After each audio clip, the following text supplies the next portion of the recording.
There we go. I'm a teacher, so I enjoy crowd participation. Absolutely. Now, Seth gave me absolutely no restrictions for this speech.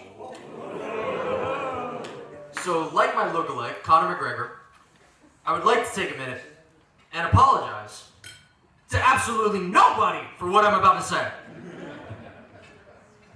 You know, Seth, not everybody gets a chance to say that they are truly blessed to have an awesome and amazing brother. So I do want to take a minute and give a hand. Please, give a hand. Thank you. For me. Seth, you're really lucky. You know, in our family, you don't quite make it long enough if you can't handle a good joke. We once told Seth that we were selling him to gypsies.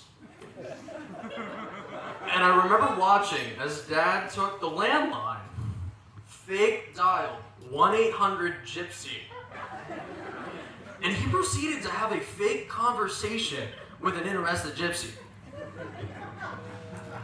I have to say that I never saw anybody cry over top a plate of pasta, Seth. It was a 2-for-1 sale. 2-for-1. Yeah, I'm going to neglect to mention that part.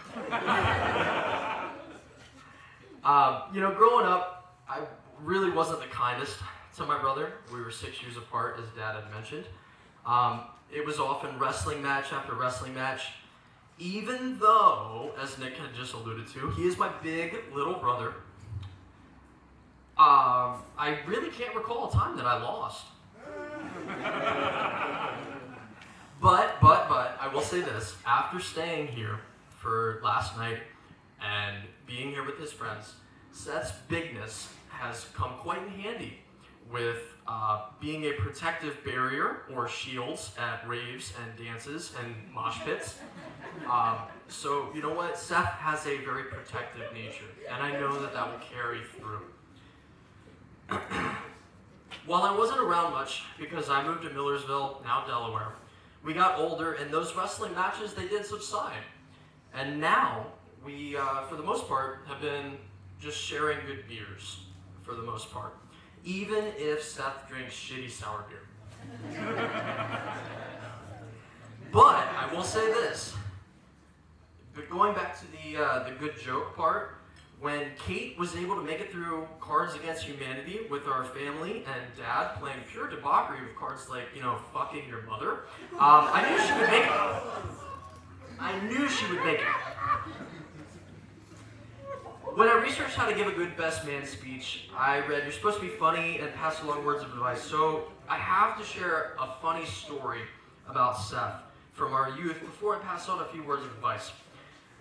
There was a time when I was in high school and Seth was very young. I had this friend, Brandon. He was staying at our house, a sleepover. Oh, he knows where this is going. As some of you know, our mother, our beautiful mother, is a fantastic baker. If you get the bag later, she made a groom and bride cookie. Please eat it, please enjoy it, please attend her bakery when she opens it and retires from nursing. But anywho, we left Seth behind because Mom and I went to the grocery store and we picked up snacks and drinks and all sorts of things you need for a sleepover.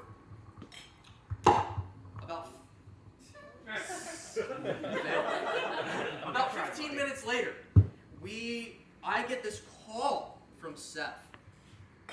And it's bloody murder, screaming, wailing on the other end. And he says, in his deep, most southern drawl from York County, Pennsylvania voice, "Your brother's having a meltdown." It was the only kind of wailing in the background that the gypsies could elicit. And I said, for 15 minutes, we left you alone for 15 minutes. What could possibly have gone wrong? Well, the beautiful Hawaiian wedding cake that Mom had made that day, Seth offered a piece to Brandon. And in the process of lifting the pan, and in the process of giving him a piece of cake, all of a sudden, it became a Hawaiian upside-down cake when he launched it 20 feet across the floor. Again, good jokes, family. His name has since been Cake Toss. Now, we've never let Seth live this down, so words of advice, getting to that part of the speech. Seth, there's a cake over there. This is your 30 for 30 redemption story. We are all in attendance. We're all the audience here. Kate is going to be there with you. Kate, please, for all our sakes, don't let him toss this cake. But just because I have to put him on blast a little more, I did say one more surprise that I need some help. My mother has a prop right now. Please go and give that to Seth at this moment. Or Dad. Now, there is a very small cake there. Seth, Kate's going to help you. We're going to practice how to cut a cake. Because we don't want this to end up on the floor. I want to say congratulations to the happy couple. And I wish you both a life of supporting each other, no matter how big the cake or situations that you encounter are. Hold each other close, and remember, there's no use in crying over crumbled cake or however small the fight may be. Thank you. For those of you who don't know me, I'm Sydney, the maid of honor. And what an honor it is. I'd like to start by, oh my gosh, I'm gonna cry.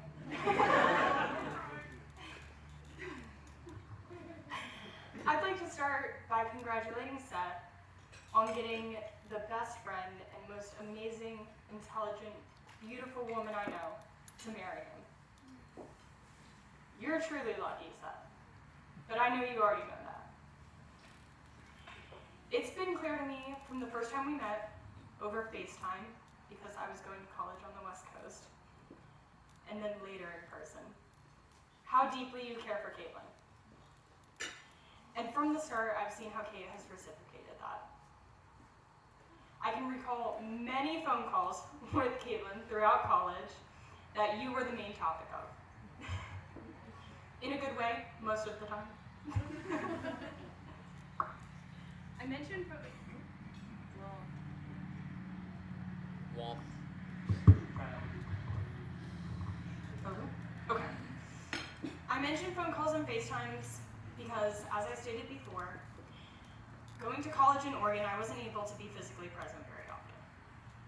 But I also mentioned them because even without being there in person, I'm able to see how well the two of you fit together. And the immense amount of love that is shared between you guys. I'm so glad that I've been able to witness the two of you grow together. You complement each other perfectly, and I'm so excited for you both to start on this new journey together. Kate, Seth, I wish you both a lifetime of happiness together, and I'm so indescribably happy for you. And, not with the cider, because I think we're doing another cheers later, but I would like to propose a cheers for the newlyweds to a long and beautiful life together.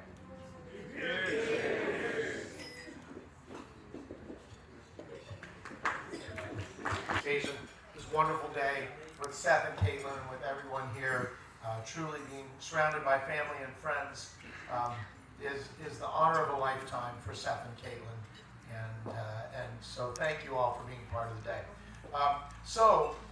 Having said that, I do want to tell you a couple things about Seth that you should all know. If you don't know, you should know. So when our first son Keegan, who you'll hear from later, and that's all I'll say about that, was born in 1995, we knew right away that we wanted to have more children sooner rather than later, but unfortunately we suffered some heartbreak and heartache, and it wasn't until 6 years later that Seth was born. And we knew right away that he was a precious and magical gift. But we'll get more to that magical part a little bit later. So today, to Caitlin, Amy and I confer this precious gift upon you. But first, there's a few things that Caitlin, you, and everyone else here need to know about Seth. And trust me, there are so many things I can tell you. So first of all, you should know that Seth has the biggest heart of anyone I know. He is one of the most generous spirits you will ever meet. He would literally give you the shirt off his back and literally do anything for his friends and family. Nick mentioned that in the ceremony and talked about Seth's generosity and his gentle spirit, unless you wrestle with him.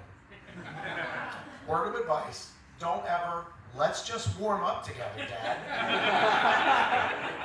Or he will throw a headlock, whether you say or not, which I never did. You did. I never did. I said right here, it says, wait for Seth to say that I did. You might end up in shoulder therapy or get a spinal adjustment. I know personally. However, the last time we wrestled, ask him who had the most takedowns that day. Who? It wasn't Seth.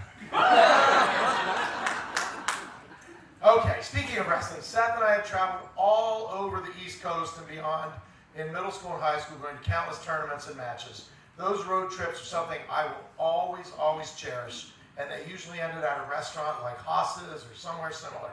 So Seth and Keegan and I all share a certain passion for wings of all flavors and all spices, though we don't always make the best choices when it comes to heat and how much spice we use. Obviously, today, jalapeno slaw and grilled jalapenos on the menu. So anyways, so we stopped at a place, we stopped at a Ruby Tuesday one time, and Seth wanted wings. He was much younger at the time.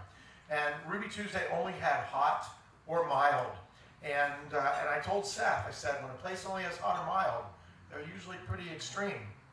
And so Seth asked the waitress how hot the hot wings were, and she said, most people can't choke them down. And Seth looked at her and says, I'll have the hot.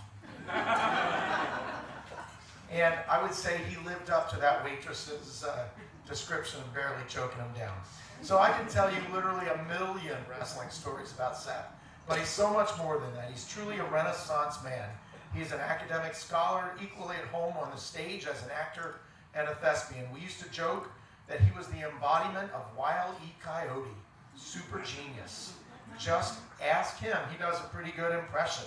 Just ask Caitlin, because she'll tell you all about his impressions as well. So likewise, he's an extrovert, and he will strike up a conversation with anyone. If you know Seth, you know that he will walk up to you and he will talk to you right away. And so when he was little, like by the time he was age 4 or 5, he would walk up to people, shake their hand and say, hi, my name is Seth Worley. Imagine a 5-year-old walking up to you, shaking your hand. So we weren't sure if he was outgoing or running for political office at a very young age. So one last story about Seth. When he was 5 years old or so, Amy and Seth were going into a store with an automatic door. And the door opened when they got there, and Amy looked down at Seth and said, how did you do that? I'm just looking at him with his hand over his face. and he just calmly looked at his mother and said, Mom, don't you know that I'm a mind-controlling wizard?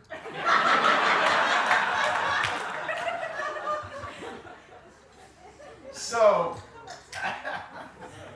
I said we get back to that magical part. So, we are, I lost my place, sorry. So we're pretty sure that he is a mind-controlling wizard, because we're just about positive that's how he convinced Caitlin to say yes to him.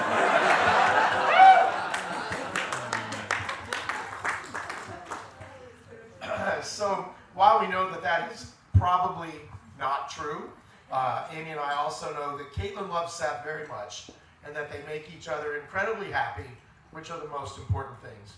So we are thrilled, Caitlin, that you are officially joining our family today, although we know that you've been part of our family for quite a few years now. And we entrust this precious and magical gift of Seth to you. We couldn't be more thrilled for both of you today. We're excited to watch you grow together and see where your future takes you. Congratulations to you both, and we wish you nothing but happiness and joy. Seth,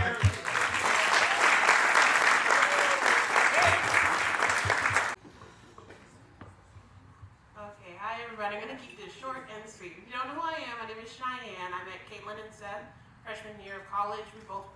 All three of us, we went to Millersville. Alright. I have been racking my brain about this speech all year, but I didn't realize what I truly wanted to say until a week ago. If you don't know who I am, I just said it. Hi, I'm Cheyenne. I went to Millersville my freshman year of college, and I was sleep mates with Caitlin and in the marching band with Seth, so I saw him multiple times a week. A few weeks into the year, as the band was about to take the field, and I will never ever forget this, Seth walks up to me as we're getting dressed, and he goes, "Hey, Cheyenne, is your friend Caitlin single?" Single.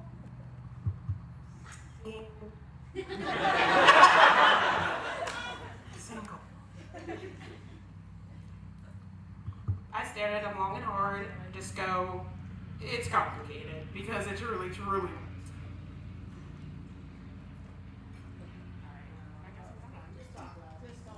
Sorry. Okay, it's okay. I lost where I was. Alright. In no way, shape, or form did I imagine 5 years from that day we'd be here today and they'd be getting married. It's bad. Yeah. I also didn't know that Caitlin would be the first person out of our friend group to get married. But I'm glad that she found the right man for her. At first it was very, very messy. It was long nights and conversations in the common room.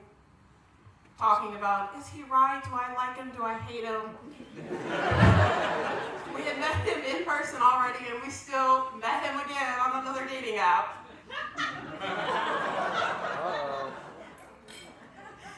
But then she came back one day, and she had a brand new boyfriend, Seth Worley. At that point, after seeing how happy he made her and how her eyes would light up every single time she'd come in a room and bring him around us, I knew that he was the one, and that I would never question his character again. Before looking into colleges 7 years ago, I never heard of a Millersville University. I am from Southeast Virginia, and Millersville is a small school in the cornfields of eastern Pennsylvania. Small to me. But I'll never be more thankful for that small school in the cornfields because I met my best friend that day, and Caitlin met hers. Give up for Cheyenne Dixon.